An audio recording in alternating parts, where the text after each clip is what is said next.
السلام علیکم، میں ہوں ابسا کومل۔ حکومت آئینی ترامیم منظور کروانے کے لیے مولانا فضل الرحمان کی حمایت تو حاصل نہیں کر پائی۔ کل صاف انہوں نے جواب دے دیا، لیکن اس کے بعد اب نمبر گیم پوری کرنے کے لیے حکومت ایک نیا حربہ آزمانے جا رہی ہے۔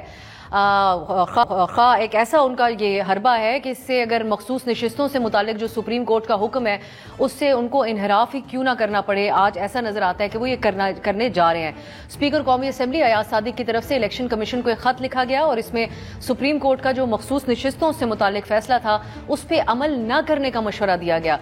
یہ کہا گیا اسپیکر صاحب کی طرف سے کہ جو آزاد اراکین ہیں پہلے ہی ایک پارٹی کے ساتھ اپنی وابستگی ظاہر کر چکے ہیں، وہ اب الیکشن ایکٹ میں ہونے والی جو ترامیم ہے جو اس کے بعد پاس ہوئی اس کے بعد پارٹی وفاداری نہیں بدل سکتے، اور جو سپریم کورٹ کا فیصلہ ہے وہ الیکشن ایکٹ میں ترمیم سے پہلے دیا گیا، اس لیے عدالت عظمیٰ کے فیصلے پر عمل درآمد نہیں ہو سکتا، لہٰذا الیکشن کمیشن الیکشن ایکٹ میں ہونے والی ترمیم کو سامنے رکھتے ہوئے مخصوص نشستیں الاٹ کرے۔ اب یاد رہے کہ سپریم کورٹ کی طرف سے 12 جولائی کو اپنے اکثریتی فیصلے میں پی ٹی آئی کو ایک سیاسی جماعت قرار دیا گیا تھا۔ جسٹس منصور علی شاہ نے یہ فیصلہ پڑھتے ہوئے کہا تھا کہ انتخابی نشان نہ ملنا کسی جماعت کو انتخابات سے روک نہیں سکتا۔ یہ ہدایت بھی ان کی طرف سے دی گئی تھی کہ سپریم کورٹ 15 روز کے اندر مخصوص نشستوں کے حوالے سے باقاعدہ طور پہ فہرست بھی جاری کرے اور الیکشن کمیشن تصدیق کے بعد جو ہے وہ ویب سائٹ کے اوپر بھی ممبران کی لسٹ جاری کرے۔ ساتھ الیکشن کمیشن کی طرف سے اس فیصلے کے اوپر عمل تو نہیں کیا گیا تھا، لیکن انہوں نے مزید وضاحت کے لیے سپریم کورٹ سے درخواست دائر کر دی تھی، اور اس کے بعد 8 یہ حالیہ دنوں میں اکثریتی ججز جو ہے ان کی طرف سے ایک سخت رد عمل سامنے آیا، اور ای سی پی کی طرف سے یہ جو طریقہ کار اپنایا گیا اس کو تاخیری حربہ قرار دیا گیا تھا۔ اب یہ ہم ڈسکس کریں گے آج کے پروگرام میں کہ کیا حکومتی اتحاد مخصوص نشستیں واپس لینے میں کامیاب ہو پائے گا، تاکہ وہ نہ ہی ان کو پھر مولانا صاحب کی ضرورت ہو اور نہ ہی کسی میں پی ٹی آئی کے ممبران کو منحرف کرانے کی یا ان کے اوپر دباؤ ڈلوانے کی مزید ضرورت پیش آئے۔ اور حکومت جو ہے اس کے حوالے سے بھی ہم بات کریں گے کہ یہ جو پلان بی سامنے آ رہا ہے، سمجھا جائے کہ مولانا صاحب سے جو وابستہ تمام امیدیں تھیں ان کی وہ دم توڑ گئی ہیں۔ اب حکومت کی طرف سے جو ترامیم ہے اس میں آپ نے سب نے سنا اور ہم نے پروگرام میں بھی ڈسکس کیا کہ حکومتی اتحادیوں کے درمیان یہ تقسیم ہمیں ضرور نظر آئی، اس کے اوپر پیپلز پارٹی جو ہے وہ البتہ اس کا کھل کے دفاع کر رہی ہے، لیکن آج ہم نے دیکھا وکلا کی تنظیمیں بھی اس معاملے کے اوپر انتہائی تقسیم کا شکار نظر آ رہی ہیں۔ کل سپریم کورٹ بار ایسوسی ایشن کا آل پاکستان وکلا نمائندہ اجلاس ہوا اسلام آباد میں، اس میں بلوچستان کی بارز اور Lahore high court bar association ایشن کے جو عہدیداران ہیں اور ممبران ہیں انہوں نے اس اجلاس کا بائیکاٹ کیا، جس میں وزیر قانون بھی گفتگو کر رہے تھے اور تفصیلی ان کا ایک سوال جواب سیشن بھی ہوا وکلا کے ساتھ۔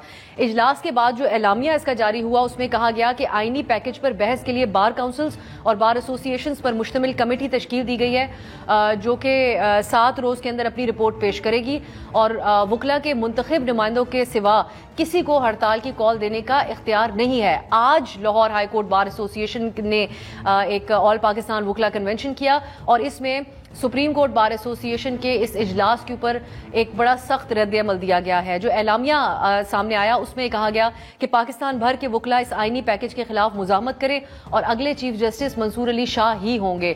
اس اعلامیہ کے مطابق یہ الفاظ استعمال کیے گئے کہ نام نہاد آئینی ترمیمی پیکج کی حمایت کرنے والے اور سمجھوتا کرنے والے پاکستان بار کونسل اور سپریم کورٹ بار ایسوسی ایشن کے ممبران کی کوششوں کو ہم مسترد کرتے ہیں۔ تو اب یہ جو ہم ڈسکس کریں گے کہ کیا یہ جو آپس میں تقسیم نظر آ رہی ہے اس کا کیا آگے مستقبل ہوگا، کیونکہ ایک طرف دعوے کیے جا رہے تھے کہ کوئی وکلا تحریک نکالنے جا رہے ہیں، اور بھی بہت سارا یہ جو ترامیم کا جو مسودہ تھا اس سے متعلق بھی ایک تنازع کی سی صورتحال ہے کچھ ایشوز کے اوپر، جیسا کہ مولانا صاحب کے حوالے سے کل بیرسٹر عقیل ملک صاحب ہمارے شو میں تھے، انہوں نے دعویٰ کیا ان کو ورکنگ پیپر اور تمام بریفنگز دی گئی تھیں، یہ غلط بیانی کی جا رہی ہے جو مولانا صاحب کی جماعت کہہ رہی ہے کچھ بتایا نہیں گیا تھا۔ سنیے بیرسٹر صاحب کی گفتگو پھر جو کامران مرسا صاحب نے کل دعویٰ کیا وہ بھی آپ کو سنوائیں گے۔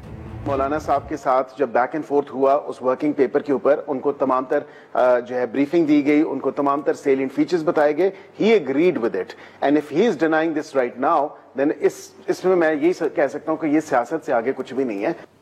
آج جو بہت ساری ڈسکشن ہے وہ کامران مرتضیٰ صاحب نے کل ایک انٹرویو دیا، اس میں انہوں نے انکشاف کیا کہ جس روز حکومت کی طرف سے ترامیم پر ووٹنگ کروانی تھی اور اس سے کچھ دیر پہلے ہی مولانا صاحب کے گھر ایک لفافے کی صورت میں ان کو مسودہ ملا۔ انہوں نے ایک دعویٰ یہ بھی کیا کہ بلاول بھٹو صاحب نے آرٹیکل 8 کے حوالے سے ان سے جب ہم نے سوال پوچھا تو انہوں نے کہا کہ میری مجبوری ہے، اس حوالے سے میں کوئی جواب نہیں دے سکتا۔ کامران صاحب کی گفتگو سنیں، پھر ہم کامران مرتضیٰ صاحب سے بھی بات کریں گے کیونکہ ان کے اس بیان کو ڈینائی کر رہی ہے پاکستان پیپلز پارٹی۔ وہ ڈاکومنٹ 2 بجے وہ انہوں نے بھجوایا مولانا صاحب کے گھر میں، کسی کالے سے لفافے میں تھا۔ ابھی اس کو پڑھنا شروع ہی ہم کر رہے تھے تو بلاول آ گئے۔ میں نے بلاول صاحب سے کہا کہ چیئرمین یہ کیا اس میں یہ آرٹیکل 8 پہ آپ نے اس کو دیکھا ہے؟ تو بلاول صاحب نے کہا کہ جی ہاں مجبوری ہے اور اس کے علاوہ کوئی چارہ کار نہیں ہے۔ بلاول صاحب نے جو ہے نا وہ اس میں مجبوریاں بتانی شروع کر دی۔ اب بلاول بھٹو کے ترجمان مرتضیٰ وہاب صاحب کامران مرتضیٰ صاحب کے اس دعوے کی تردید کر رہے ہیں۔ ہمارے ساتھ کامران مرتضیٰ صاحب بھی موجود ہیں۔ بہت شکریہ کامران صاحب آپ کے وقت کے لیے۔ آرٹیکل 8 کے حوالے سے جو آپ نے بات کہی تھی کہ بلاول صاحب کہتے ہیں مجبوری ہے، اس کو ڈینائی کیا جا رہا ہے آج پیپلز پارٹی کی طرف سے۔ وہ کہتے ہیں شاید کامران صاحب کو احترام سے کہتا ہوں کہ شاید سمجھنے میں غلطی ہوئی ہوگی۔ یہ مرتضیٰ وہاب صاحب کا ریئیکشن ہے۔ میں بھی پورے احترام سے کہتا ہوں کہ مجھے سمجھنے میں بالکل غلطی نہیں ہوگی۔ تو ان سے صرف یہ پوچھ لیجئے کہ جس وقت وہ مولانا صاحب کے گھر آئے تھے اس وقت آرٹیکل 8 جو ہے اس مسودے میں شامل تھا یا نہیں تھا؟ یہ پہلا سوال ہے میرا۔ دوسرا سوال یہ ہے کہ وہ جب آئے تھے تو یقیناً مولانا صاحب کو قائل کرنے کے لیے آئے تھے کیونکہ وہ حکومتی اتحاد کا حصہ ہیں۔ اور تیسرا جو ہے وہ جب مولانا قائل نہیں ہوئے تھے تو پھر ہم نے اگلے دن میٹنگ رکھی تھی اور اس میں بھی جو ہے نا اس کو دوبارہ وہ میں نے ریپیٹ کیا تھا بات۔ چوتھا یہ کہ جب پارلیمانی کمیٹی جو اسپیشل کمیٹی تھی اس پہ، اس میں جب یہ بات ہوئی تھی تو اس میں انہوں نے کہا تھا کہ جی اس کو جو ہے وہ آپ کے اعتراض پہ ڈیلیٹ کر دیا گیا ہے، اور جب کمیٹیوں میں کوئی بات ہوتی ہے تو اس کی باقاعدہ ریکارڈنگ ہوتی ہے، تو کوئی چیز موجود تھی تو پھر اس وقت تک تو دوسرے دن تک جس دن اس پہ یہ قانون بن جانا تھا اگر ہم ووٹ کرتے، تو اگر اس کو ڈیلیٹ کیا گیا تھا جو رات انہوں نے 12 بجے کے لگ بھگ بتایا تھا، تو وہ پھر ڈیلیٹ کرنے کی اس سے پہلے جو نا اگر یہ بات نہیں ہوئی تھی تو یہ 4-5 باتوں کا سیکوینس کیسے بنتا ہے؟ اور اگر اس میں اس کی ریکارڈنگ ہے تو اس ریکارڈنگ کو نکلوا لیجئے۔ اس میں کچھ میری طرف سے بھی کہا گیا تھا اور کچھ بلاول صاحب نے 2-3-4 دفعہ باتیں کی تھی، اس میں ایک دفعہ کی بات جو ہے نا وہ اس حوالے سے ریلیونٹ ہوگی۔ کامران صاحب یہ کرنا کیا چاہ رہے ہیں آرٹیکل 8 کے ساتھ، اور مجبوریاں جن کا آپ بات کرتے ہیں بلاول صاحب نے آپ کو جواب دیا، کن مجبوریوں کا ذکر کیا انہوں نے؟ نہیں، مجبوریوں کا ذکر نہیں کیا ہم نے، کوئی کہانیاں تو نہیں ڈالنی تھی اپنا۔ میرا ان کے ساتھ مطلب وہ ایک پارٹی کو لیڈ کرتے ہیں اور وہ پارٹی جو ہے وہ بظاہر ہم سے بڑی پارٹی ہے، تو اس طرح سے وہ میں اتنی لبرٹی ان سے نہیں لیتا، مگر جہاں تک میں بات کرتا ہوں تو وہ جو ڈاکومنٹ تھی ہم نے اس پہ بات کرنی تھی، اس پہ بات ہوئی تھی اور بلاول اور میں ڈائریکٹ کر رہے تھے بات، اور اس کے بعد جو ہے انہوں نے کہا کہ مرتضیٰ، کیونکہ اور لوگ بھی بیٹھے ہوئے تھے تو ہم جب سارے ایک ایشو میں انوالو ہو جائیں تو پھر اس کے بعد یہ ہوا کہ مرتضیٰ اور میں جو ہے وہ دوسرے کمرے میں جا کے اس پہ مزید بات کر لیں، تو دوسرے کمرے میں بھی بات ہوئی تھی جس میں ہم 2 لوگ تھے۔ لیکن کرنا کیا چاہ رہے تھے سر آرٹیکل 8 کے حوالے سے؟ وہ آرٹیکل 8 میں کورٹ کا یہ اختیار ہے کہ وہ ان قوانین کو جو کہ فنڈامنٹل رائٹ کو افینڈ کرتے ہیں ان کو سیٹ اسائڈ کر سکتی ہے اس پیرامیٹر پہ، اور اس میں ایک ایکسیپشن ہے، اس ایکسیپشن کے نیٹ کو جو ہے وسیع کر رہے تھے، یعنی اس کو ٹائٹن کر رہے تھے فنڈامنٹل رائٹ والے معاملے کو، تو اس کے اوپر جو پہلا اعتراض تھا یہیں سے شروع ہوا تھا۔ جی اچھا کامران صاحب ایک اور چیز فرمائے گا، اب ایک نظر آ رہا ہے کوئی پلان بی کی طرف جاتی ہوئی حکومت۔ اسپیکر صاحب نے الیکشن کمیشن کو ایک خط لکھا ہے اور انہوں نے کہا الیکشن ایکٹ اب آ چکا ہے تو سپریم کورٹ کا جو مخصوص نشستوں کا فیصلہ تھا وہ غیر مؤثر ہو گیا، اس پہ آپ کیا کہیں گے؟ دیکھیے فیصلے اس طرح سے اس ایکٹ کی وجہ سے غیر مؤثر نہیں ہوتے، گو کہ ہم خود JUI خود اس کی جو ہے بینیفیشری ہے، اگر فائدہ ملے گا تو شاید ہم کو بھی 2-4 سیٹوں کا فائدہ اس کی وجہ سے مل سکتا ہے۔ اس کو ہم نے جو ہے اس کے باوجود جو ہے اپوز کیا تھا، پارلیمان میں بھی اپوز کیا تھا کہ ایسا نہ کریے، اس طرح سے اگر سپریم کورٹ کے فیصلوں کو ان افیکٹو کرنے کا رواج پڑ گیا تو پھر ہر حکومت سپریم کورٹ کے کسی فیصلے کو بھی ان افیکٹو کر سکتی ہے۔ وجہ اس کی یہ ہے کہ ہر حکومت کے پاس میجارٹی تو ہوتی ہے، تو پھر میجارٹی جو ہے وہ عدالتی فیصلوں کو اسکریپ کرتی رہے گی، اور یہ جو 3 پلر کا کانسیپٹ ہے، یہ 3 پلر کا کانسیپٹ اس میں سے ایک پلر گر جائے گا، اور کسی عمارت کا اگر ایک پلر گر گیا تو اس کا نقصان اس عمارت کو ہوگا، اور وہ عمارت جو ہے یقیناً پاکستان ہے۔ بہت شکریہ کامران صاحب آپ کے قیمتی وقت کے لیے۔ ہمارے ساتھ اس پروگرام میں موجود ہیں مصطفی کھوکھر صاحب اسلام آباد اسٹوڈیو میرے ساتھ تشریف فرمائے، حسن رضا پاشا صاحب آپ سابق وائس چیئرمین ہیں پاکستان بار کونسل کے، اسد منظور بٹ صاحب ہمیں جوائن کر رہے ہیں صدر Lahore high court bar association ایشن۔ بہت بہت شکریہ آپ تینوں کا۔ میں سمجھ نہیں آ رہا آغاز کہاں سے کروں، بہت سی چیزیں ہیں، لیکن میں اسد بٹ صاحب آپ سے آغاز کرنا چاہوں گی۔ جو آج آپ لوگوں کی طرف سے اعلامیہ جاری ہوا ہے اس میں بڑے سخت الفاظ استعمال کیے گئے۔ کل جو اسلام آباد میں بیٹھک ہوئی تھی جس کے حوالے سے حکومت نے تاثر دیا تھا کہ وکلا کے ساتھ وزیر قانون نے بہت ساری وضاحت بھی ان کو دے دی اور بڑی کلیئرٹی سامنے آ گئی ہے، اس کے بعد ایک کمیٹی بھی تشکیل پا گئی ہے، لیکن آپ نے الفاظ استعمال کیے کہ پاکستان بار اور سپریم کورٹ بار کے عہدیداران سمجھوتا شدہ اور ہیں اور مسترد کرتے ہیں آپ کل کے اجلاس کو، کیا وجہ ہے اس کی؟ بسم اللہ الرحمن الرحیم۔ سب سے پہلے میں آپ کا شکریہ ادا کرتا ہوں کہ حکومت کو تو توفیق نہیں ہوئی، لیکن آپ کو اللہ نے موقع دیا کہ آپ ہمارا موقع سن لیں۔ بات یہ ہے کہ آج سے 7 دن پہلے کیا ٹریٹمنٹ ہو رہا تھا پوری پارلیمنٹ کے ساتھ، الیکٹڈ لوگ، ایم این ایز ہیں، سینیٹرز ہیں، ادارے ہیں، آئینی ادارے ہیں، اور ان کو کس طریقے سے ہانک لگے لے جا کے ان سے ایک امینڈمنٹ، کانسٹیٹیوشنل امینڈمنٹ وہ کروائی جا رہی تھی، اور کسی کو بھی آن بورڈ نہیں کیا، حتیٰ کہ جن لوگوں سے انہوں نے ان کی رائے لینی تھی ان کو ڈرافٹ تک مہیا نہیں کیا۔ تو آپ سمجھتی ہیں کہ کسی کے گھر میں ڈاکہ پڑ جائے تو وہ آگے سے ڈاکو کو کہے کہ جناب آپ کی مہربانی ہے آپ لائٹ میں ڈاکہ ماریں اور آپ ہمیں آنکھیں بند کرنے کا موقع دیں، آپ ہماری چیزیں لوٹ کے لے جائیں؟ اس طرح تو نہیں ہوتا۔ جب وکلا جاگے ہیں، میدان میں آئے ہیں، 12 ستمبر کو ہم نے لاہور ہائی کورٹ بار میں اجلاس کیا ہے اور ہم نے حکومت وقت کو ٹائم دیا ہے کہ جی ہم نہیں چاہتے کہ انتشار پھیلے، لیکن آپ کی یہ بات ہمیں بالکل ناگوار گزرتی ہے کہ آپ دستور پاکستان جو قرآن پاک کے بعد سب سے اہم کتاب ہے وطن کی، اس کے ساتھ آپ اس طریقے کی ٹریٹمنٹ کریں کہ آپ اپنے ممبران پارلیمنٹ کو ڈرافٹ دکھانے کے بھی روادار نہیں ہیں۔ اور میں اس موقع پہ کامران مرزا صاحب کو اپریشیٹ کرتا ہوں، انہوں نے اور ان کی پارٹی نے جو سٹینڈ لیا ہے، قوم ان کے اچھی تحسین کی نگاہ سے دیکھتی ہے کہ انہوں نے بجائے اس کے کہ ٹھیک ہے ہم اپوزیشن میں اکٹھے رہے ہیں تو ہم ان کی ہمیں ہاں ملا، انہوں نے باضمیر ہونے کا اور باوقار ہونے کا اور قوم کا درد کے اظہار کا انہوں نے پوائنٹ بنایا ہے، اور وہی چیز وکلا نے کی ہے۔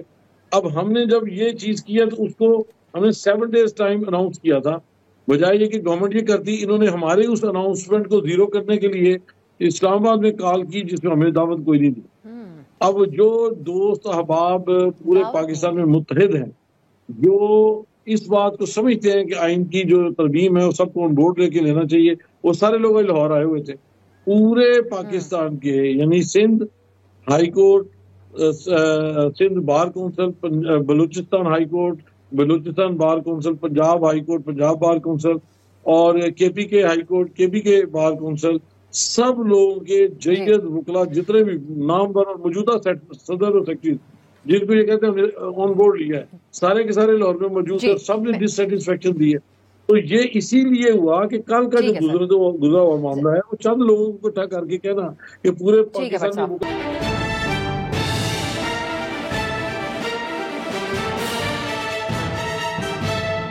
پاشا صاحب آپ موجود بھی تھے، آپ نے سوال بھی اس حوالے سے اٹھایا کہ پریکٹس اینڈ پروسیجر کے ایکٹ کے وقت میں تو آپ نے ہم سب سے بڑی مشاورت کی، اب ایسا کیا ہو گیا کہ اس انداز میں آپ لوگ لے کے آئے؟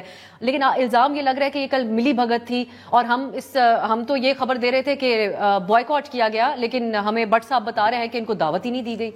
مجھے بڑا افسوس ہوا، ہم تو اسد منظور بٹ ہمارا چھوٹا بھائی ہے اور اس کو elected president Lahore high court تسلیم کرتے ہیں، اور اگر ہم نہ بھی کریں پھر بھی he is elected president Lahore high court bar.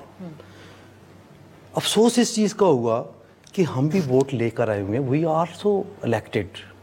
Supreme court bar association ایشن کو کون ریپریزنٹ کرتا ہے؟ President and secretary.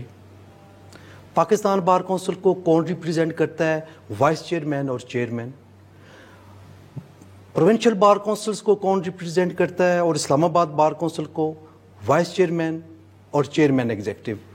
یہ سارے کے سارے کل موجود تھے، اور پریزیڈنٹ ہائی کورٹ بار میں آپ کو بتاؤں جو کل موجود تھے وہ بہاولپور، ملتان، راولپنڈی، سکھر، کراچی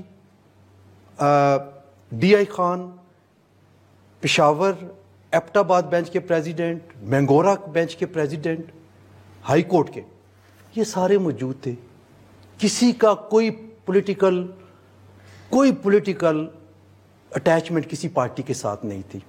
آج جو کنونشن ہوا وہ میں نہیں، بلا تبصرہ آپ ذرا دیکھ لیں ساری لائن، ایک پولیٹیکل پارٹی سے تعلق رکھنے والے سارے لوگ، وہ بھی وکلاء ہیں، بڑے محترم ہیں ہمارے. سر ان کو بھی دعوت نہیں دی جانی چاہیے تھی تاکہ کنسنسس دعوت سب کو تھی، دعوت سب کو تھی. ایک بات جو آپ نے انٹرو میں کہا کہ جناب کل کے کنونشن میں اسلام آباد ہائی کورٹ اور لاہور ہائی کورٹ نے بائیکاٹ کیا. بلوچستان بار کی ہم بات کر رہے تھے. بلوچستان بار کے میں بتاتا ہوں، کوئٹہ بڑا سخت اعلان ان کا، تو اس حوالے پہ میں آپ کو بتاتا ہوں. بلوچستان بار کونسل جو کوئٹہ بار ایسوسی ایشن کا پریزیڈنٹ قاری رحمت وہ موجود تھے کل والے میں. پھر بلوچستان بار کونسل کے ممبر پانی زئی صاحب وہ موجود تھے، وہ اپوزیشن میں تھے. جو بلوچستان بار کونسل کے وائس چیئرمین آج نہیں تھے ادھر لاہور میں. دیکھیں یہ ساری چیزیں 3 یا 4 الیکٹڈ نمائندے سے سارے پاکستان کی نمائندگی نہیں ہوتی. ٹھیک ہے سر، جہاں پہ میری ایک منٹ، جہاں پہ الیکٹڈ بندوں کی بات ہوتی ہے، کیا کوئی تحریک، پاکستان بار کونسل، اسلام آباد سپریم کورٹ بار ایسوسی ایشن، ان کے بغیر چل سکتی ہے پاکستان میں؟ سر دیکھیں اب آپ جیسے ایک پولیٹیکل پارٹی کے حمایت یافتہ کہتے ہیں، اگر اس طرح کے جو تاثرات کے اوپر ہم نے بات کرنی ہے تو وہ تو سپریم کورٹ آپ لوگوں کے حوالے سے یا بھی یہ بات کی جاتی ہے کہ دوسری side we all are elected، ہم الیکٹ ہو کے آئے ہیں، ہم وکیلوں سے ووٹ لے کر آئے ہیں.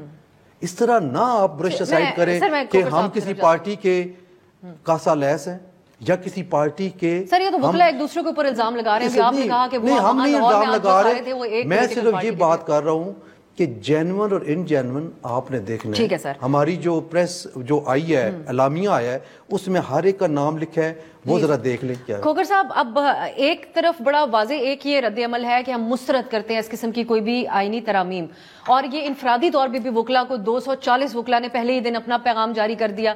تو آپ، اور کل جو ہوا اس میں یہ ایک الزام لگایا جا رہا ہے کہ تاثر ملا کہ جس طرح کچھ جسٹیفائی کرنے کے لیے جو ہے یہ وکلا کے ساتھ کل یہ محفل سجائی گئی وزیر قانون کی طرف سے. تو آپ سمجھتے ہیں انگیج کرنے میں کوئی اعتراض ہے یا یہ جینوئن آپ دیکھ رہے ہیں کہ ایک تفریق ہمیں وکلا برادری میں نظر آ رہی ہے؟ جی شکریہ. میرے لیے دونوں محترم ہیں، بٹ صاحب اور پاشا صاحب دونوں. میں بڑے احترام کے ساتھ یہ کہنا چاہوں گا کہ ہم اس کے اوپر اپنی پوزیشن کو واضح ہمیں کرنا چاہیے. اس پروگرام میں بیٹھ کر یا کسی میڈیا چینلز پہ بیٹھ کے ہمیں حاضریوں کا رجسٹر تو ڈسکس نہیں کرنا کہ کس کو دعوت ملا، دعوت نامہ ملا، کس کو نہیں ملا، کون صاحبان آئے کون نہیں آئے. پرنسپل پوزیشن آپ کی کیا ہے؟ آج میں سمجھتا ہوں کہ پاکستان میں جو میجورٹی لیگل پریکٹیشنرز ہیں ان سب کا یہ خیال ہے کہ یہ جو امینڈمنٹس ہیں یہ سپریم کورٹ کو ایگزیکٹو کی ایک برانچ بنانے کی کوشش ہے، سپریم کورٹ کو ڈیمولش کرنے کی ایک کوشش ہے. جو امینڈمنٹس جس طریقے سے سامنے لے کر آئی گئی ہیں، میں تو حیران ہوں ان پولیٹیکل پارٹیز پہ کہ یہ اپنے آپ کو جمہوری کیسے کہہ سکتی ہیں ان امینڈمنٹس کو سپورٹ کرنے کے بعد. مسلم لیگ نون کو تو چھوڑیے، پاکستان پیپلز پارٹی کی ایک بڑی لمبی تاریخ ہے آئین کے حوالے سے، آئین کی پروٹیکشن کے حوالے سے، فنڈامنٹل رائٹس کے حوالے سے، اور وہ ان کے لیے ایک بڑا، چاہے 18th کانسٹیٹیوشنل امینڈمنٹ ہو، چاہے NFC ایوارڈ ہو، یہ کانورسیشن بڑی اہم ہے ان کے لیے. آج بنیادی جھگڑا کس چیز کا پڑا ہوا ہے کہ ایک ریاکشن کیوں آ رہا ہے؟ ایک آپ کے سامنے لیگل ڈیبیٹ ہے اور ایک آپ کے سامنے ڈیموکریٹک ڈیبیٹ بھی ہے. پاکستان بھر میں لوگوں نے بینگنوں، ٹماٹروں اور کریلوں کے اوپر مہرے لگا کر جن کو جتا دیا، جنہوں نے عمران خان کی اپنے ساتھ تصویر لگا رکھی تھی، آج آپ کہتے ہیں نہیں وہ ان کے نہیں ہے، اور آپ وہ حصہ لینا چاہتے ہیں جو پاکستان کے لوگوں نے آپ کو جس کا مینڈیٹ ہی نہیں دیا. یہ ڈیموکریٹک بات ہے کہ آپ پہلے دن ہی کہیے کہ جناب جو لوگوں نے فیصلہ کیا ہم اس کے سامنے سر تسلیم خام کرتے ہیں، یہ ریزرو سیٹس ہمارا حصہ نہیں ہے، یہ ہمیں مینڈیٹ نہیں دیا گیا. Mere technicalities can not stand in the way of the justice. اور یہاں پر جب اس کی لیگل کلیئرٹی بھی سپریم کورٹ نے دے دی، کیا 11 ججز انکلوڈنگ جسٹس قاضی فائز عیسیٰ صاحب، کیا انہوں نے اس بات کا اعتراف نہیں کیا کہ تحریک انصاف ایک پولیٹیکل پارٹی ہے؟ یہ تو 11 ججز نے کہا. اور آج حکومت اس بات پہ مؤثر ہے، الیکشن کمیشن اس فیصلے کو امپلیمنٹ نہیں کر رہا. اسپیکر صاحب کا بھی جو خط سامنے آیا وہ یہ بات ماننے سے انکاری ہو اس کے اوپر رہے ہیں. تو پھر ہم بالکل اینارکی کے ایک سٹیج کی طرف چلے جائیں گے. انگیج کرنا کل وکلا کی طرف سے حکومت کے ساتھ, وہ واقعی اس کے اوپر سوال جو اٹھ رہے ہیں وہ درست ہیں, یا ان لوگوں کو مسترد اگر یہ کرتے تھے اصولی پوزیشن جس طرح آپ بات کر رہے ہیں تو پھر انگیج بھی نہیں کرنا چاہیے. دیکھیں فرینکلی اعظم تارڑ صاحب میرے بڑے عزیز دوست بھی ہیں, بڑے بھائی بھی ہیں, لیکن پچھلے چند سالوں میں جو ان کا اور ان کے دوستوں کا کردار رہا ہے, یقین کیجئے کہ دکھ ہوا کہ اتنی وکلا کمیونٹی کے اندر اور جس خاتون کا گروپ لے کر, جس خاتون کی گفتگو کر کے وہ سیاست کرتے ہیں, آج اگر وہ زندہ ہوتی, اسما جہانگیر صاحبہ کی میں بات کر رہا ہوں, تو یقین مانیے کہ یہ جو حرکتیں آج کی جا رہی ہیں اس کے اوپر ایک بہت واضح پوزیشن وہ رکھتی. ہم اینڈ آف دا ڈے چاہے ہمارا جس سیاسی جماعت سے بھی تعلق ہو, دیکھیں میں ایک پریکٹیکل پالیٹکس کے اندر ہوں, لیکن کچھ عرصہ انیشل ایئرز وکالت بھی کی. یہ تو بات ایک ابھی کوئی گریجویٹ اگر نہیں بھی ہوا, جس کے پاس لا ڈگری نہیں ہے, فائنل ایئر میں بھی ہے, وہ بھی یہ بات سمجھتا ہے کہ آپ یہ پاکستان کے آئین کے ساتھ کیا کرنے جا رہے ہیں. یعنی کہ راتوں رات لوگوں کے پاس ڈرافٹس نہ ہو. 18th کانسٹیٹیوشنل امینڈمنٹ کے اوپر میں اس کے ایک چھوٹے سے پروسیس کا حصہ رہا ہوں, مہینوں ڈیبیٹ ہوئی. 1973 کے کانسٹیٹیوشن میکنگ آپ اٹھا کر دیکھیں کہ اس میں کتنا ٹائم لگا, اور یہاں پر آپ چاہتے ہیں کہ رات کے اندھیرے میں آپ لوگوں کو ایک لفافہ پکڑائیں اور صبح آپ نے دونوں اجلاس بلا رکھے ہوں, قومی اسمبلی کا بھی اور سینٹ کا بھی, اور یقین مانیے تیاری ان کی یہ تھی کہ ہم فوراً اس کو منظور کرا کے راتوں رات پریزیڈنٹ آف پاکستان سے اس کا اسینٹ لیں گے, اور اسینٹ لینے کے بعد یہ ملک کے اندر پورے کا پورا اس کا جوڈیشل سٹرکچر ہم چینج کر دیں گے. یہ اختیار ہی نہیں ہے پارلیمنٹ کے پاس. فنڈامنٹل رائٹس کے خلاف کوئی لیجسلیشن نہیں ہو سکتی, یہ دو قدغنے ہیں.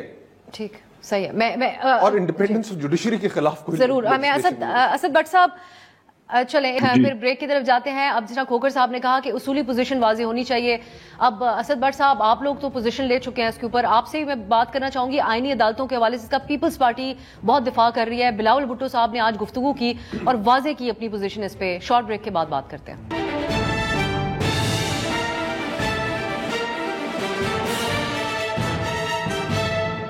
بریک کے بعد خوش آمدید. اسد بٹ صاحب, اب بریک سے پہلے جو بات ہو رہی تھی, ایک تو آپ بتائے گا کہ آئینی عدالتیں یہ اب پیپلز پارٹی کے بھی دل کے بہت قریب ہے, اور چارٹر آف ڈیموکریسی میں بھی اس کے اوپر اتفاق رائے ماضی میں سیاسی جماعتیں کر چکی ہیں, تو آج یہ کیوں کہا جا رہا ہے اور آپ لوگوں کی طرف سے کہ یہ کسی بھی صورت میں قابل قبول نہیں ہے؟ آج بلاول بھٹو صاحب نے اپنی پوزیشن واضح کرتے ہوئے کہا کہ صرف ایک وفاقی آئینی عدالت نہیں بلکہ میں تو یہ ریکمینڈ کرتا ہوں کہ صوبائی آئینی عدالتیں بھی ہونی چاہیے. سو پیپلز پارٹی اس کو بیان کرتی ہے کہ یہ محترمہ بے نظیر بھٹو صاحبہ کے لیے کی سیاسی وصیت تھی ہمارے لیے.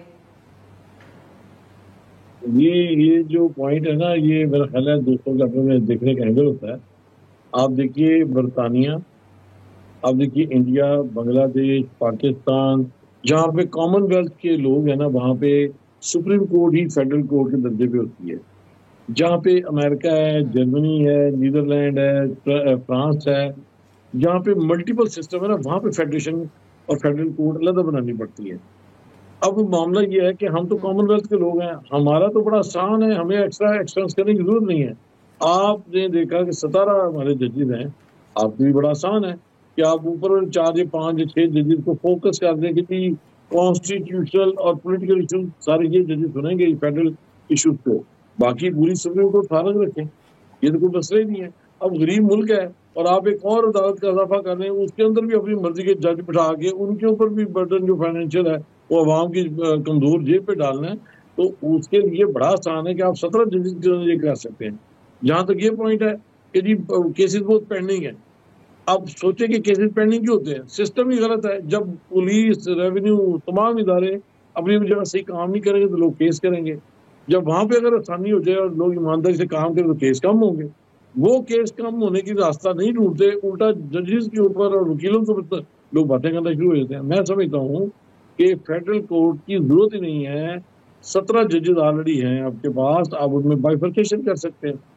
ایک بات. دوسری بات یہ ہے, جو بلاول بھٹو صاحب کا تو اپنا ایک پولیٹیکل ویو پوائنٹ ہے, وہ ہم کسی کے ویو پوائنٹ کو ڈس ایگری نہیں اس طرح کرتے, لیکن جب اس کے نیشنل لیول پر بات کریں گے تو ہم اپنی رائے رکھنے کا حق رکھتے ہیں کہ دیکھیے اس وقت بادی نظر میں جو فیڈرل کورٹ بننے کا مقصد نظر آ رہا ہے کہ کانسٹیٹیوشن کے اندر سپریم کورٹ کو آرٹیکل 189 کے تحت اختیار حاصل ہے کہ اس کے تمام فیصلے تمام ادارے مانیں گے.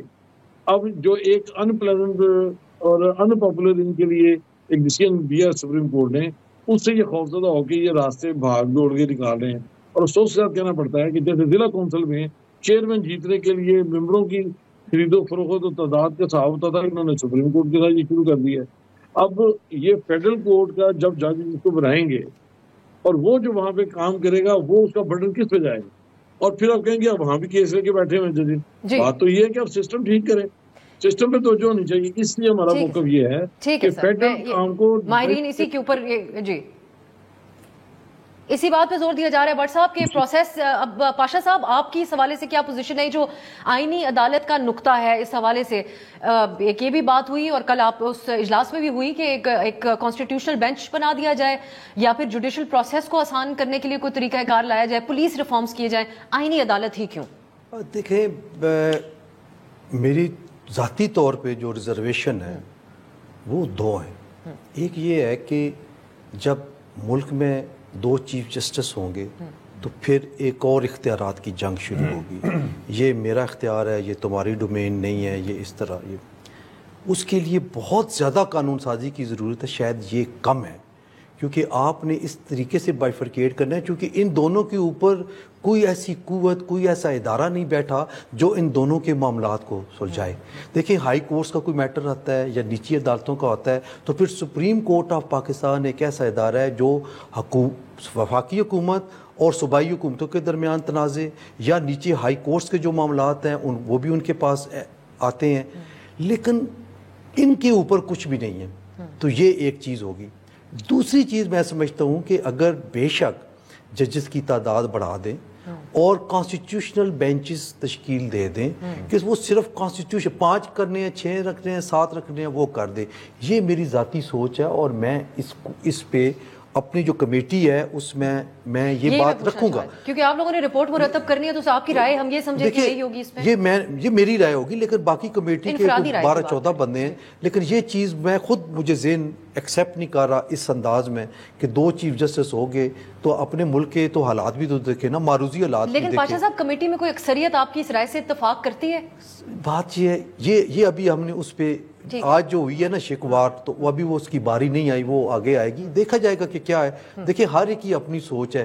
آپ یقین کریں کہ آج جس انداز میں ڈیلیبریشن ہوئی کمیٹی میں 4.5-5 گھنٹے, اور اتنا عام حالات میں ہم نہیں بیٹھتے, اور اس کی سیریسنس کو دیکھتے ہوئے اس ایشو کو ہم نے اپنا ٹائم دیا اور ہم اس پہ لگے ہوئے. ٹھیک ہے, میں اگر آپ مکمل کریں سر, میں پھر کوکر صاحب. تو میں سمجھتا ہوں کہ اچھا, اب اس میں ایک اور بڑی اچھی چیز ہے جس کو میرا خیال ہے کسی سیاسی تنازع کے نظر نہیں ہونا چاہیے, اور وہ یہ ہے کہ article 185 sub class 4 I think, اس میں یہ امینڈمنٹ آئی ہے کہ یہ جب امینڈمنٹ آ جائے گی تو سپریم کورٹ آف پاکستان میں جب بھی کوئی کرمنل اپیل فائل ہوگی تو وہ فائل ہونے کے 12 مہینے کے اندر اندر سپریم کورٹ آف پاکستان اس کو ڈیسائیڈ کرے گی آئیدر وے.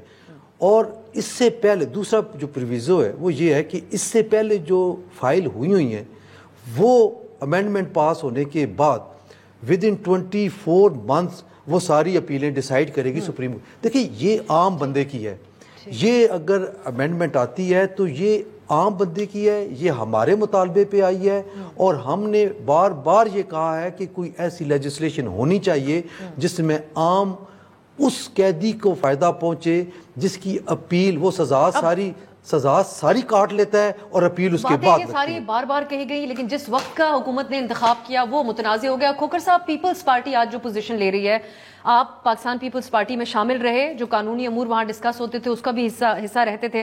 یہ سنجیدگی آئینی عدالتوں کے حوالے سے آپ کے کریئر جب آپ as a politician Peoples Party کے ساتھ تھے, آپ کو اس وقت بھی نظر آئی, یا یہ پچھلے 3-4 دن کے اندر ہمیں یہ بات زیادہ پیپلز پارٹی زیادہ اس کا پرچار کرتی ہوئی نظر آ رہی ہے؟ دیکھیں, unfortunately in the last couple of years Peoples Party بہت زیادہ ٹلٹ کر گئی ہے پاور پالیٹکس کی جانب. بلکہ پاکستان کی ہر بڑی سیاسی جماعت, مسلم لیگ نون کا بھی یہی حال ہے, اور تحریک انصاف میں بھی اس حوالے سے کلیئرٹی موجود نہیں ہے. وہ بھی یہی سمجھتے ہیں کہ اگر انہوں نے کوئی ریلیف لینا ہے, کوئی گفتگو کرنی ہے, تو کسی اور پولیٹیکل سٹیک ہولڈر کے ساتھ نہیں کرنی بلکہ اسٹیبلشمنٹ کے ساتھ کرنی ہے. تو یہی تینوں ملک کی بڑی جماعتیں ہیں, اور ساری کی ساری اس وقت unfortunately to the detriment of the country and its people, یہ سارے کے سارے پاور پالیٹکس میں الجھے ہوئے ہیں. بلاول صاحب کی آپ کو وہ تقریر یاد ہوگی جو قومی اسمبلی کے اجلاس جب تھا, پی ڈی ایم کی حکومت تھی, آخری دن تھا, اور انہوں نے وہاں پر تقریر کی اور اس میں انہوں نے مطالبہ کیا, شکوہ بھی کیا زرداری صاحب سے اور نواز شریف صاحب سے. وہ میرے پاس ریکارڈنگ پڑی ہوئی ہے, آپ کے پاس بھی ریکارڈز میں ہوگی, کہ جس میں انہوں نے کہا کہ یہ جو بوجھ آپ ہمیں دے رہے ہیں, میرے لیے اور مریم نواز صاحبہ کے لیے سیاست کرنا مشکل ہو جائے گا, اور اب ان کے لیے سیاست واقعی کرنا اس طرح کی چیزوں کی حمایت کر کے بڑا مشکل ہوتا جائے گا. اور میں امید کرتا ہوں کہ حالانکہ بلاول صاحب میں پرسنلی ان کو جب تک جانتا تھا تو وہ اس حوالے سے بڑی کلیئرٹی تھی ان کی سوچ کے اندر, لیکن اب ظاہری بات ہے ارد گرد کا جو ماحول ہوتا ہے اس کے اندر لوگ شاید یہی چاہتے ہیں کہ وہ ایک پرٹیکولر جانبی ان کی سوچ کو دھکیلا جائے. بہر طور جہاں تک پینڈنسی ابھی گفتگو ہو رہی تھی, میں آپ کی توجہ دلانا چاہوں گا لا اینڈ جسٹس کمیشن کی جو آخری رپورٹ آئی, 82% جو پینڈنسی ہے وہ لوور کورٹس کے اندر ہے, آپ کی ڈسٹرکٹ کورٹس کے اندر ہے. آپ یہاں پر جہاں پر 18% پینڈنسی ہے, آپ اس کو بنیاد بنا کر پورا کا پورا آئینی سٹرکچر چینج کرنا چاہتے ہیں, جہاں پر عوام کے اصل مسائل ہیں ڈسٹرکٹ کورٹس کے اندر, سول کورٹس کے اندر, وہاں پر آپ کوئی ریفارم سامنے نہیں لے کر. آئیڈیلی ان کو کیا کرنا چاہیے تھا؟ آئیڈیلی تو اس ملک کے اندر صرف ایک ہی کانسٹیٹیوشنل امینڈمنٹ کی ضرورت ہے, صرف ایک کانسٹیٹیوشنل امینڈمنٹ کی ضرورت ہے کہ کسی کو ایکسٹینشن نہیں ملے گی, چاہے وہ آرمی چیف ہو, چاہے وہ چیف جسٹس ہو. جو ہم نے آرمی ایکٹ کے اندر جو امینڈمنٹس کی ان کو بھی ختم کرنا چاہیے. ہم نے سائیکلز کریٹ کر دیے اس ملک کے اندر انسٹیبلٹی کے.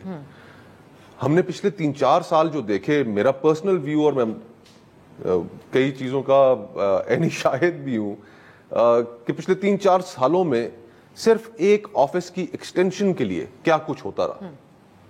تو ہمیں یہ جو ہم نے ایک اور سائیکل آف انسٹیبلٹی کریٹ کر لیا ہے, ان سب کو ختم کرنا پڑے گا.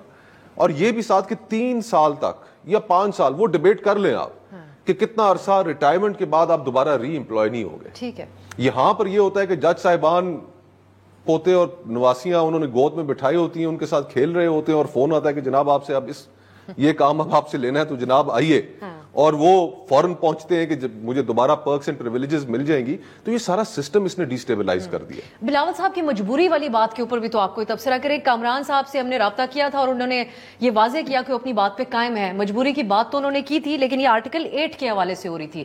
سو آپ سمجھتے ہیں کہ بلاول صاحب کی پھر کیا سیاست کی اگر آپ مجبور بھی ہوں ساتھ ساتھ؟ تو یہی تو کانٹرڈکشنز ہیں پاکستان کی سیاست کی, ان کی اپنی سیاست کی. میں چاہتا ہوں کہ پیپلز پارٹی ایک left of the centre political party ہے, پروگریسو سوچ کی ایک زمانے میں بہت بات کیا کرتی تھی, اور اس کا پاکستان کی سیاست کے اندر نہ صرف موجود رہنا بلکہ اس کو اس سوچ کو پذیرائی ملنا ایک طبقے کے اندر ایک ڈائیورسٹی کریٹ کرتا ہے نا پورے معاشرے میں. اور اس سیاست سے, ان مجبوریوں سے, بھٹو کا نواسا ہو اور وہ کہے کہ میری مجبوری ہے, وہ تو آگے چڑھ دوڑے اور کہے کہ جو بات ٹھیک ہے سو ٹھیک ہے, جو بات غلط ہے سو غلط ہے. سیاستدانوں کی اپنی ریڈ لائنز بھی ہونی چاہیے. آج اسپیکر صاحب نے تو خط لکھ دیا, لیکن مجھے یہ بتائیے کہ نقاب پوش افراد جو گھسے تھے پارلیمنٹ کے اندر, کیا اس کے اوپر کارروائی ہوئی؟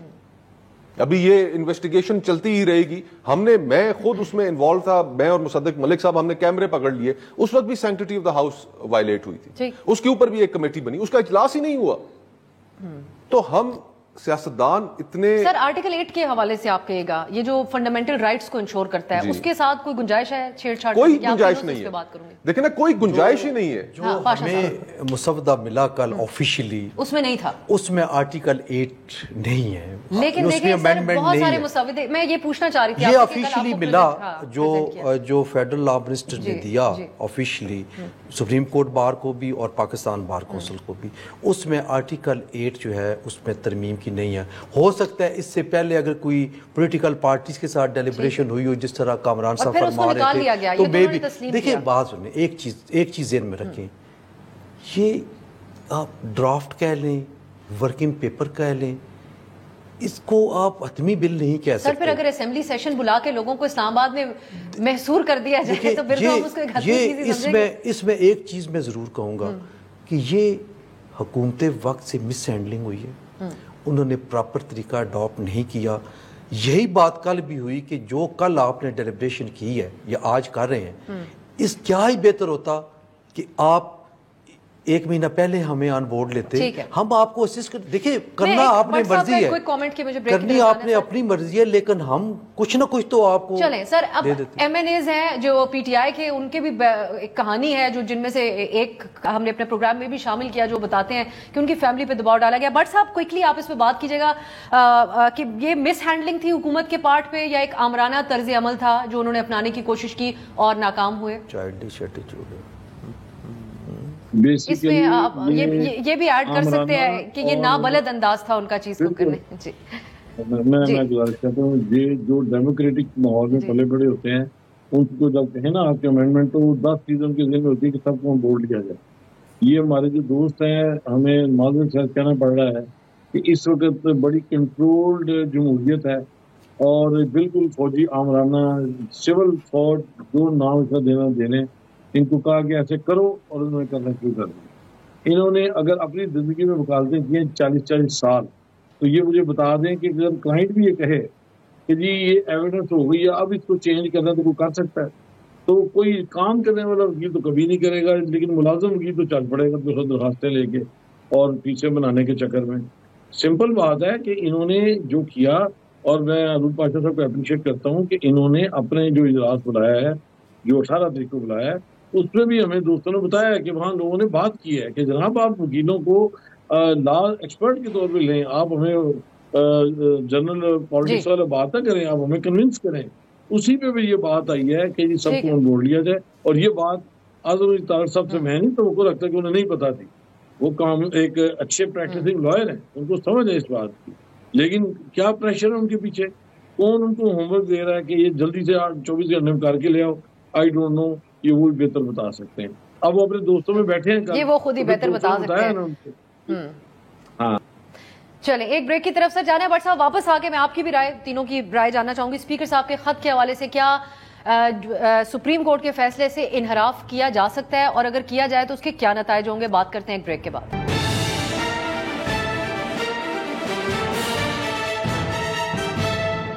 بریک کے بعد خوش آمدید. پاشا صاحب وقت تھوڑا کم ہے, میں 2 چیزیں آپ سے پوچھنا چاہ رہی تھی. ایک تو ایکسٹینشن کے حوالے سے جو بات کھوکر صاحب نے کی, آپ بھی اصولی مخالفت کرتے ہیں. ہم نے دیکھا منیر ملک صاحب کی طرف سے اور فیصل صدیقی صاحب دونوں نے جسٹس عیسیٰ صاحب کو ان کا جو ریفرنس تھا اس کے اندر پریزنٹ کیا ان کا کیس. دونوں نے کہا کہ باعزت طریقے سے اب جو ہے ان کو ریٹائرمنٹ کے وقت گھر چلے جانا چاہیے. آپ بھی ایسا کوئی مشورہ دیں گے؟ دیکھیے جہاں تک تو جسٹس قاضی فائز صاحب کا تعلق ہے, انہوں نے کیٹیگریکلی صحافیوں سے بھی گفتگو کرتے ہوئے یہ بات کی کہ میں ایکسٹینشن نہیں لینا چاہتا اور میں گھر چلا جاؤں. سر اس گفتگو کو ڈینائی کر دیا گیا سپریم کورٹ کے رجسٹرار کی طرف سے. نہیں, ایکسٹینشن کی بات کر رہے ہیں. ایک ذرا یہ جو بھی ریسنٹ گفتگو انہوں نے صحافیوں سے کی نا, اور اس گفتگو یہ سپریم کورٹ کا جو تھا 9 سپٹمبر کا جو جوڈیشل ایئر سٹارٹ ہوتا ہے, اس وقت انہوں نے شاید یہ بات کی تھی. بہرحال میرا خیال ہے کہ وہ شاید نہ ہی لیں ایکسٹینشن. مجھے ایک کوشچن ہے, میں نے ایک پروگرام میں اپنے پی ٹی آئی کے دوست اتفاق سے بیٹھے ہوئے تھے, تو ان سے یہ پوچھا تھا کہ فرض کر لیں قاضی فائز صاحب کانسٹیٹیوشن کورٹ کے چیف جسٹس نہیں بنائے جاتے یا نہیں بنتے, تو کیا آپ کو کانسٹیٹیوشن کورٹ منظور ہے؟ تو انہوں نے جواب نہیں دیا جواب. ٹھیک ہے, دیکھیے یہ کچھ ریالٹیز ہیں ہمارے شخصیت کے اراؤنڈ. میں بتاتا ہوں, بات یہ ہے کہ ہر ایک کا اینگل ڈفرینٹ ہے. ہر چیز کو وہ اپنے اینگل سے دیکھتے ہیں. چلیں سر, اور آپ اس پہ کوئی واضح پوزیشن نہیں لیتے, لیکن ایک کوئکلی کہیے گا سر, اب وقت تو میرے پاس ختم ہو رہا ہے. سپریم کورٹ کے فیصلے سے انحراف کرنا کوئی اچھا یہ فیصلہ ہوگا یا غلط ہوگا؟ میں سمجھتا ہوں کہ انتہائی کنڈیمنیبل ہے. آرٹیکل 189 اور 190 of the constitution is very clear. ٹھیک ہے, اس کا یہ ہے کہ کوئی بھی ادارہ یا کوئی بھی شخصیت, کوئی فرد وہ سپریم کورٹ کے جو ڈیسیجنز ہیں، نہیں کر سکتے ڈائریکشنز ہیں یا ججمنٹس ہیں ان کو اگنور نہیں کر سکتا، ان کی امپلیمنٹیشن لازم ہے۔ آپ کے خیال میں یہ توہین عدالت کی طرف جائے گا معاملہ یا کیا ہوگا پھر؟ دیکھیے ایونچولی تو اس طرف چلا جائے گا، لیکن اس وقت جو ہماری فرکشن کریٹ ہوئی ہوئی ہے، جو آمنا سامنا ہوا ہے اسٹیبلشمنٹ میں اور جوڈیشری میں، اسلام آباد ہائی کورٹ کے جج صاحبان کا بھی خط آپ کے سامنے موجود ہے۔ ہمارے ملک کے چیلنجز ایسے ہیں کہ آج اس ملک میں جو ہمارا سب سے بڑا ایشو ہے دہشت گردی کا، لوگ ہمارے جوان روز شہید ہو رہے ہیں لیکن کوئی کنسنسس نہیں ہے۔ اکانومی آپ کی برے حال میں ہے، عام آدمی کی زندگی اجیرن ہوئی ہوئی ہے، اور ہماری ذرا آپ آپس میں گفتگو اور لڑائی جھگڑے دیکھ لیں تو ہمیں اس وقت ملک کو سٹیبلائز کرنے کی ضرورت ہے، ٹیمپریچر کو کم کرنے کی ضرورت ہے، اور حکومت اس سلسلے میں کوئی رول پلے نہیں کر رہی۔ اب یہ جو خط لکھا گیا ہے، آپ کو یاد ہوگا یوسف رضا گیلانی صاحب نے بھی سپریم کورٹ کے سامنے یہی کہا تھا کہ جناب اسپیکر صاحب کا حکم تھا، میں نے تو نہیں مانا گیا۔ انہوں نے انٹرپریٹیشن آف لا کی ہے، سپریم کورٹ کانسٹیٹیوشن کی انٹرپریٹیشن کرتی ہے، الیکشن کمیشن کے لیے ان کا سپریم کورٹ کا فیصلہ ماننا ضروری ہے۔ اسپیکر کا جو لیٹر ہے وہ صرف اور صرف ایک کاغذ کی جتنی اس کی حیثیت ہے، کوئی قانونی حیثیت نہیں ہے اس کی، اور الیکشن کمیشن کو باہر طور امپلیمنٹ کرنا پڑے گا، ورنہ they'll expose themselves to contempt of court proceedings۔ Asad but صاحب، آپ کے خیال میں اسپیکر صاحب کے اس خط کی کیا حیثیت ہے، اور یہ انحراف کر سکتے ہیں جو مشورہ اسپیکر صاحب الیکشن کمیشن کو دے رہے ہیں؟ دیکھیے یہ بات آلریڈی اسد بٹ صاحب کوکر صاحب نے بھی دوسرے دوست بھی یہ سمجھتے ہیں کہ آرڈینری لا اسٹوڈنٹ جانتا ہے کہ پلین ریڈنگ آف آرٹیکل 189 اور 190 کلیئر کٹ بتاتا ہے کہ تمام ادارے بشمول فوج پابند ہے کہ سپریم کورٹ کے فیصلوں پر عمل درآمد کرے۔ کجا یہ کہ ایک اسپیکر صاحب اٹھیں اور اپنی لڑائی عدالت بنا کر وہاں سے ایک لیٹر لکھ دیں، ان کو توہین عدالت کا نوٹس جانا چاہیے کہ آپ کو اگر کوئی پرابلم ہے تو کورٹ میں ہے، otherwise you are nobody to send letters. یہ تو نہیں ہوتا نا کہ کورٹ فیصلے کرے اور یہ آگے سے خط لکھ دے۔ تو میں سمجھتا ہوں کہ توہین عدالت کے منتقل ہونے کی بات ہے۔ سر لیکن الیکشن ایکٹ میں ترمیم ہو گئی، یہ جو جواز دیا گیا کہ ترمیم بعد میں ہو گئی، فیصلہ پہلے آیا تھا، تو یہ آپ دیکھ لیجئے کہ اگر یہ ترمیم کریں گے تو ترمیم نارملی تو پروسپیکٹ ہوتی ہے، ریٹروسپیکٹو تو نہیں ہوتی۔ تو جو پہلے فیصلے ہوئے پہلے ان پہ تو عمل درآمد کریں، کیونکہ جو الیکشن کے حوالے سے جو باتیں وہ تو پریویسلی ہوئے واقعات کے بارے میں ججمنٹ ہے نا، اس پہ تو عمل کریں، پہلے نئے ہوں گے دیکھی جائے گی، اس کے مطابق چلا جائے گا۔ ریٹروسپیکٹو ایکٹ کیسے دے سکتے ہیں؟ کہ پہلی بات جو واقعہ ہوا اس کے اوپر سپریم کورٹ میں فیصلہ آ گیا، اب نئی ججمنٹ کیسے اس پہ لے سکتے ہیں لیجسلیشن، جس میں یہ کہیں گے کہ پچھلے واقعات بھی شامل ہیں۔ آپ تینوں اصولی مخالفت کرتے ہیں اسپیکر صاحب کی طرف سے لکھے ہوئے میں جو تجویز دی گئی ہے کہ انحراف کیا جائے سپریم کورٹ کے فیصلے سے۔ بہت بہت شکریہ اسد منظور بٹ صاحب، حسن رضا پاشا صاحب، مصطفیٰ نواز کھوکر صاحب، تینوں کے قیمتی وقت کے لیے۔ ناظرین دیکھتے ہیں کہ اسپیکر صاحب نے جو خط لکھا اس کا عدالتی رد عمل کیسا آتا ہے۔ آج کے لیے اجازت دیجیے، خدا حافظ۔